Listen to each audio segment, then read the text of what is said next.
A Tale of Two Cities by Charles Dickens. Book the Second, The Golden Thread. Chapter 12, The Fellow of Delicacy. Mr. Stryver, having made up his mind to that magnanimous bestowal of good fortune on the doctor's daughter, resolved to make her happiness known to her before he left town for the long vacation. After some mental debating of the point, he came to the conclusion that it would be as well to get all the preliminaries done with, and they could then arrange at their leisure whether he should give her his hand a week or two before Michaelmas term, or in the little Christmas vacation between it and Hilary. As to the strength of his case, he had not a doubt about it, but clearly saw his way to the verdict. Argued with the jury on substantial worldly grounds, the only grounds ever worth taking into account, it was a plain case, and had not a weak spot in it. He called himself for the plaintiff. There was no getting over his evidence. The counsel for the defendant threw up his brief, and the jury did not even turn to consider. After trying it, Stryver, C.J., was satisfied that no plainer case could be. Accordingly, Mr. Stryver inaugurated the long vacation with a formal proposal to take Miss Manette to Vauxhall Gardens, that failing, to Ranelagh. That unaccountably failing too, it beloved him to present himself in Soho, and there declare his noble mind. Towards Soho, therefore, Mr. Stryver shouldered his way from the Temple, while the bloom of the long vacation's infancy was still upon it. Anybody who had seen him projecting himself into Soho while he was yet on St. Dunstan's side of Temple Bar, bursting in his full-blown way along the pavement to the jostlement of all weaker people, might have seen how safe and strong he was. His way taking him past Tellson's, and he both banking at Tellson's, and knowing Mr. Lorry as the intimate friend of the Manettes, it entered Mr. Stryver's mind to enter the bank and reveal to Mr. Lorry the brightness of the Soho horizon. So he pushed open the door with the weak rattle in its throat, stumbled down the 2 steps, got past the 2 ancient cashiers, and shouldered himself into the musty back closet where Mr. Lorry sat at great books ruled for figures, with perpendicular iron bars to his window, as if that were ruled for figures too, and everything under the clouds were a sum. "Hello," said Mr. Stryver. "How do you do? I hope you are well." It was Stryver's grand peculiarity that he always seemed too big for any place or space. He was so much too big for Tellson's that old clerks in distant corners looked up with looks of remonstrance, as though he squeezed them against the wall. The house itself, magnificently reading the paper quite in the far-off perspective, lowered displeased as if the Stryver head had been butted into its responsible waistcoat. The discreet Mr. Lorry said in a simple tone of the voice he would recommend under the circumstances, "How do you do, Mr. Stryver? How do you do, sir?" and shook hands. There was a peculiarity in his manner of shaking hands, always to be seen in any clerk at Tellson's who shook hands with a customer when the house pervaded the air. He shook in a self-abnegating way, as one who shook for Tellson and Company. "Can I do anything for you, Mr. Stryver?" asked Mr. Lorry in his business character. "Why, no, thank you. This is a private visit to yourself, Mr. Lorry. I have come for a private word." "Oh, indeed," said Mr. Lorry, bending down his ear while his eye strayed to the house afar off. "I am going," said Mr. Stryver, leaning his arms confidentially on the desk, whereupon, although it was a large double one, there appeared to be not half desk enough for him, "I am going to make an offer of myself in marriage to your agreeable little friend, Miss Manette, Mr. Lorry." "Oh, dear me," cried Mr. Lorry, rubbing his chin and looking at his visitor dubiously. "Oh, dear me, sir?" repeated Stryver, drawing back. "Oh, dear you, sir? What may your meaning be, Mr. Lorry?" "My meaning," answered the man of business, "is of course friendly and appreciative, and that it does you the greatest credit, and...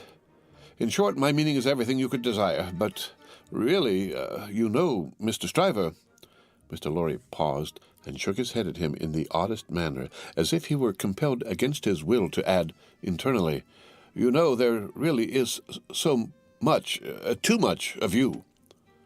"Well," said Stryver, slapping the desk with his contentious hand, opening his eyes wider and taking a long breath, "if I understand you, Mr. Lorry, I'll be hanged."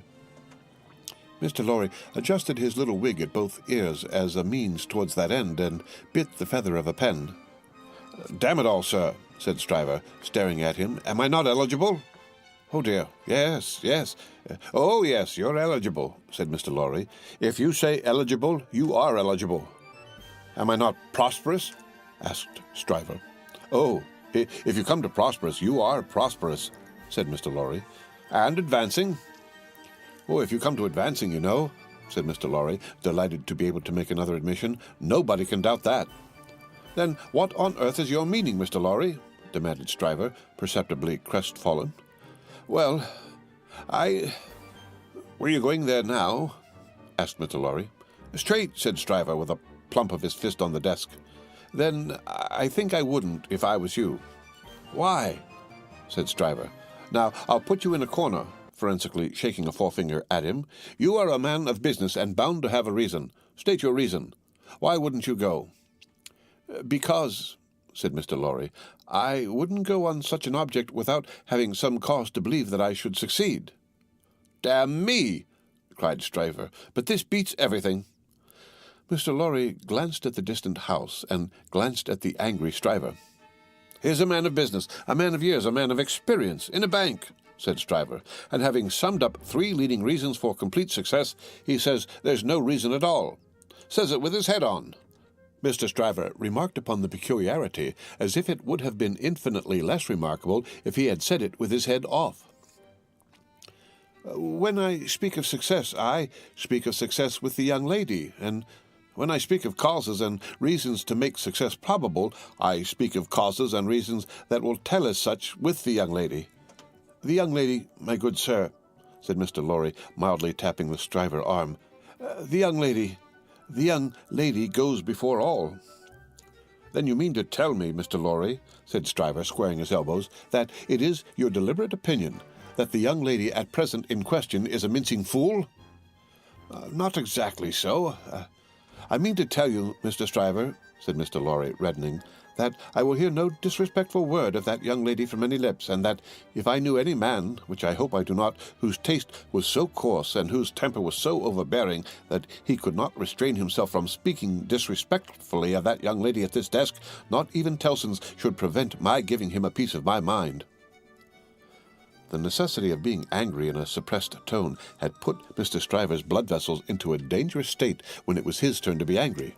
Mr. Lorry's veins, methodical as their courses could usually be, were in no better state now. It was his turn. "That is what I mean to tell you, sir," said Mr. Lorry. "Pray, let there be no mistake about it." Mr. Stryver sucked the end of a ruler for a little while, and then stood hitting a tune out of his teeth with it, which probably gave him the toothache. He broke the awkward silence by saying, "This is something new to me, Mr. Lorry. You deliberately advised me not to go up to Soho and offer myself Stryver of the King's Bench Bar?" "Do you ask me for my advice, Mr. Stryver?" "Yes, I do." "Very good. Then I give it, and you have repeated it correctly." "And all I can say of it is," laughed Stryver with a vexed laugh, "that this, beats everything past, present, and to come." "Now, understand me," pursued Mr. Lorry, "as a man of business, I am not justified in saying anything about this matter, for, as a man of business, I know nothing of it. But as an old fellow who has carried Miss Manette in his arms, who is the trusted friend of Miss Manette, and of her father too, and who has a great affection for them both, I have spoken. The confidence is not of my seeking, recollect. Now, you think I may not be right?" "Not I," said Stryver, whistling. "I can't undertake to find third parties in common sense. I can only find it for myself. I suppose sense in certain quarters. You suppose mincing bread-and-butter nonsense. It's new to me, but you are right, I dare say."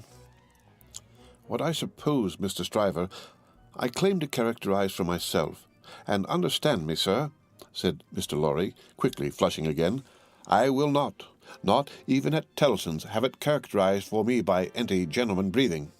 "There, I beg your pardon," said Stryver. "Granted. Thank you. Well, Mr. Stryver, I was about to say, it might be painful to you to find yourself mistaken. It might be painful to Dr. Manette to have the task of being explicit with you. It might be very painful to Miss Manette to have the task of being explicit with you. You know the terms upon which I have the honor and happiness to stand with the family. If you please, committing you in no way, Representing you in no way, I will undertake to correct my advice by the exercise of a little new observation and judgment expressly brought to bear upon it. If you should then be dissatisfied with it, you can but test its soundness for yourself.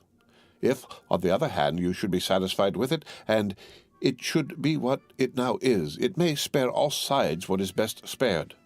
What do you say? How long would you keep me in town? Oh, it is only a question of a few hours. I could go to Soho in the evening and come to your chambers afterwards. Then I say yes, said Stryver. I won't go up there now. I am not so hot upon it as that comes to. I say yes, and I shall expect you to look in tonight. Good morning. Then Mr. Stryver turned and burst out of the bank, causing such a concussion of air on his passage through that to stand up against it, bowing behind the two counters, required the utmost remaining strength of the two ancient clerks. Those venerable and feeble persons were always seen by the public in the act of bowing, and were popularly believed, when they had bowed a customer out, still to keep on bowing in the empty office until they bowed another customer in. The barrister was keen enough to divine that the banker would not have gone so far in his expression of opinion on any less solid ground than moral certainty. Unprepared as he was for the large pill he had to swallow, he got it down. "And now," said Mr. Stryver, shaking his forensic forefinger at the temple in general when it was down, "my way out of this is to put you all in the wrong." It was a bit of the art of an Old Bailey tactician in which he found great relief. "You shall not put me in the wrong, young lady," said Mr. Stryver. "I'll do that for you." Accordingly, when Mr. Lorry called that night as late as 10 o'clock, Mr. Stryver, among a quantity of books and papers littered out for the purpose, seemed to have nothing less on his mind than the subject of the morning. He even showed surprise when he saw Mr. Lorry, and was altogether in an absent and preoccupied state. "Well," said that good-natured emissary, after a full half-hour of bootless attempts to bring him round to the question, "I have been to Soho." "To Soho?" repeated Mr. Stryver, coldly. "Oh, to be sure. What am I thinking of?" "And I have no doubt," said Mr. Lorry, "that I was right in the conversation we had. My opinion is confirmed, and I reiterate my advice." "I assure you," returned Mr. Stryver in the friendliest way, "that I am sorry for it on your account, and sorry for it on the poor father's account. I know this must always be a sore subject with the family. Let us say no more about it." "I don't understand you," said Mr. Lorry. "I dare say not," rejoined Stryver, nodding his head in a soothing and final way. "No matter, no matter." "But it does matter," Mr. Lorry urged. "No, it doesn't. I assure you it doesn't. Having supposed that there was sense when there is no sense, and a laudable ambition where there is not a laudable ambition, I am well out of my mistake, and no harm is done. Young women have committed similar follies often before, and have repented them in poverty and obscurity often before. In an unselfish aspect, I am sorry that the thing is dropped, because it would have been a bad thing for me in a worldly point of view. In a selfish aspect, I am glad that the thing is dropped, because it would have been a bad thing for me in a worldly point of view. It is hardly necessary to say that I could have gained nothing by it. There is no harm at all done. I have not prospered to the young lady, and between ourselves, I am by no means certain on reflection that I ever should have committed myself to that extent.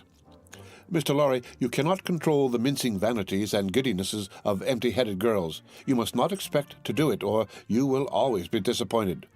Now pray, say no more about it. I tell you, I regret it on account of others, but I am satisfied on my own account. And I am really very much obliged to you for allowing me to sound you, and for giving me your advice. You know the young lady better than I do. You were right. It never would have done." Mr. Lorry was so taken aback that he looked quite stupidly at Mr. Stryver, shouldering him towards the door with an appearance of showering generosity, forbearance, and goodwill on his erring head. "Make the best of it, my dear sir," said Stryver. "Say no more about it. Thank you again for allowing me to sound you. Good night." Mr. Lorry was out in the night before he knew where he was. Mr. Stryver was lying back on his sofa, winking at his ceiling. The end of Book the Second, The Golden Thread.